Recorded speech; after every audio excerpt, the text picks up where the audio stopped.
In this video, I will go over the template that I will provide in the final for the income tax problem. You've done some calculations on income tax forms before, but this is a new streamlined version and I wanted you to be familiar with it before you saw the problem on the final.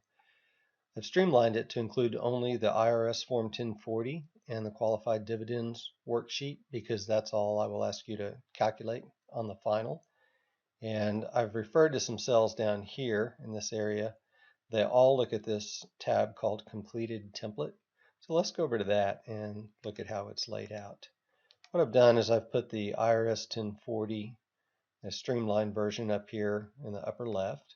And beneath that is the qualified dividends worksheet, which you will use to calculate the taxes. And then I've put in some IRS tax tables down here on the lower left and pull the appropriate one into these yellow cells just above them that you can use to calculate your taxes as you did before on the qualified dividends worksheet here. There are a few items like standard deduction and so on that you'll need out of this table that I've also provided. And then the notes describe what things you might have to fill in and what things you might not. Let's go back to the notes and walk through that.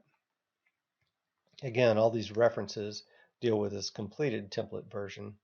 In some of these other practice problems, the cells had been moved in order to allow space for a problem to be worked. As I mentioned before, you will not need to do any calculations in I-81 through N-93. That will all be done for you. Let's look at how that's done for you.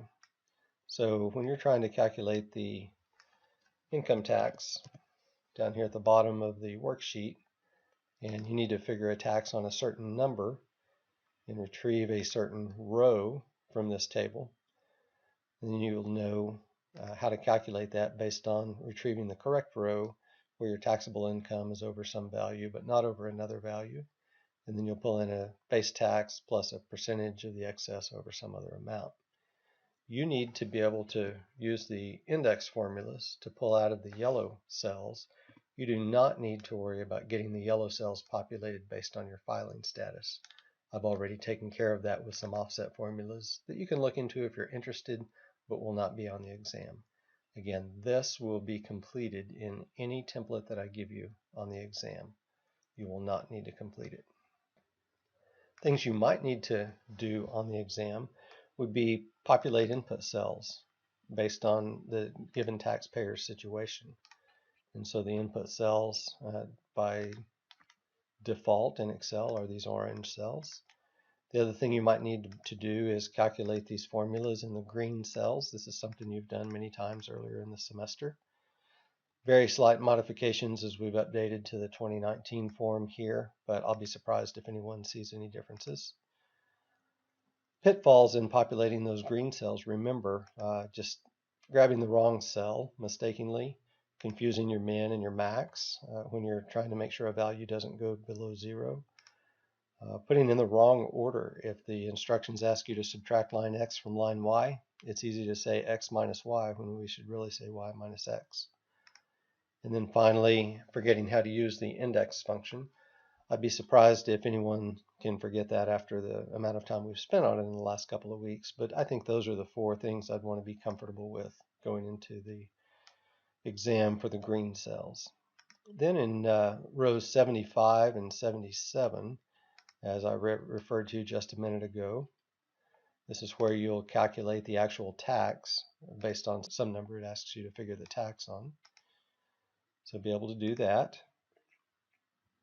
I might even ask you to link this filing status combo box to cell H3 and maybe populate its input box list over here. So it links to the yellow cell and it uses these cells to input. I will have those filing statuses populated for you because I want us all to be working off filing statuses in the same order. But I may ask you to populate this based on something that looks like this. Here's a good example of what a blank one would look like. I'll provide this, but you may need to pull the standard deductions out of this box and type in the numbers. You also may need to type in or copy numbers from line 8 and line 15. of this worksheet. Line 8 numbers, line 15 numbers. If you were able to do that, you could populate this whole table with the correct numbers and end up with something that looked exactly like that. The next thing you might need to do after doing those 3 columns with your finished model is use goal seek, and we'll do that in a practice problem in a moment, or create a data table, which we'll also do in a practice problem. If you think about what the effective tax rate is, it's the total tax that you might pay over, in this case, the adjusted gross income. But if you think about what the marginal tax rate is, it might be the change in tax that you would incur by some change in income. And so we'll work practice problems that do both of those. And then, of course, once we've created some data tables with some numbers, it might be nice to chart them. So let's move on to the first practice problem. Here we're asked to complete a what-if data table to show the effective tax rate, which I'm telling you and would tell you on the exam is tax over adjusted gross income based on filing status and W-2 income. So if we have our W-2 income here and our filing status here, then we need to complete a what-if data table here. As you know, with a 2-dimensional what-if data table, your output cell is here, and we were asked to show the effective tax rate. So we'll need to find the tax over the adjusted gross income. So this is the effective tax rate. And then if I complete the data table, where my row input cell is filing status,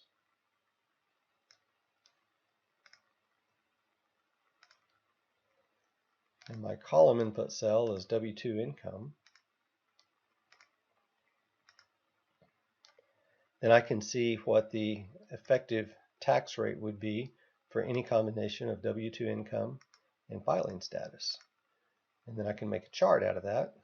So let's try that.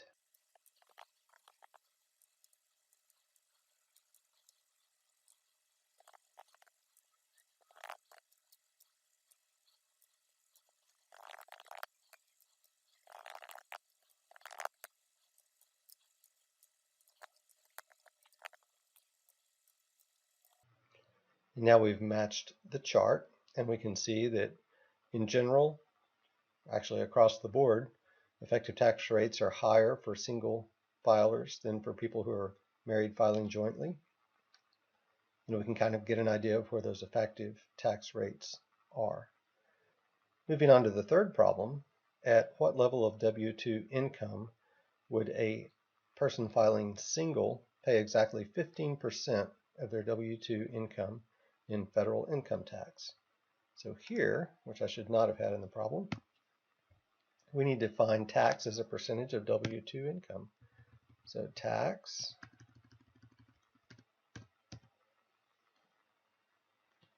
as a percentage of W-2 income right now is just less than 10%. We want to know what W-2 value would make that to be 15. So I'll click on it, go to goal seek, set that value to 0.15 by changing the W-2 income, and find an answer of 97,625. I'm going to copy that, paste it as a value, and we've completed practice problem 1. In practice problem 2, we want to find the effective tax rate and also the marginal tax rate and how they vary with adjusted gross income.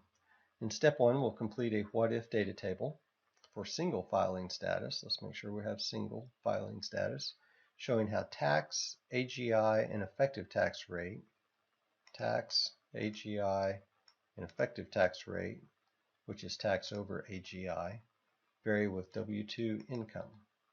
So we can create that 1D data table, one-dimensional data table.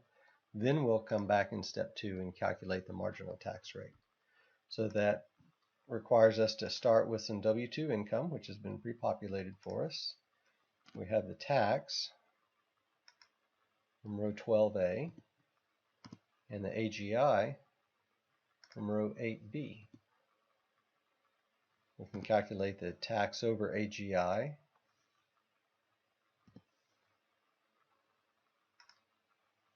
and then complete our data table. The column input cell in this case is our W-2 income. And we can see what our effective tax rates are, increasing with W-2 income and AGI.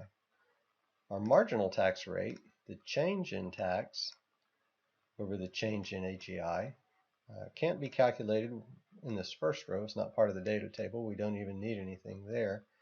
And in the first row of the actual data table, we can't really calculate a change in tax because we don't know what the previous tax was. So let's start on the second row of the actual data and say the change in tax is the current tax minus the previous tax.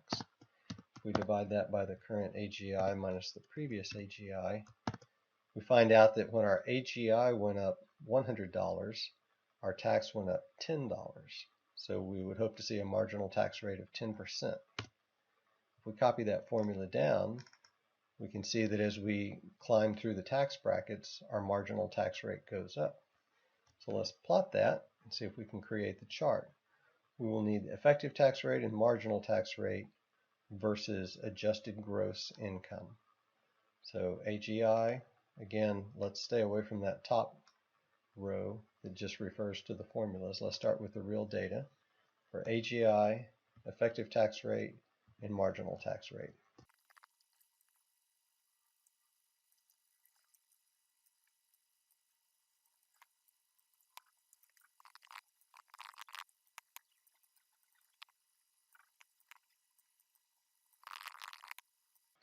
Notice that when I selected the title for each series, I went ahead and took 2 cells, and it caused us no problem at all.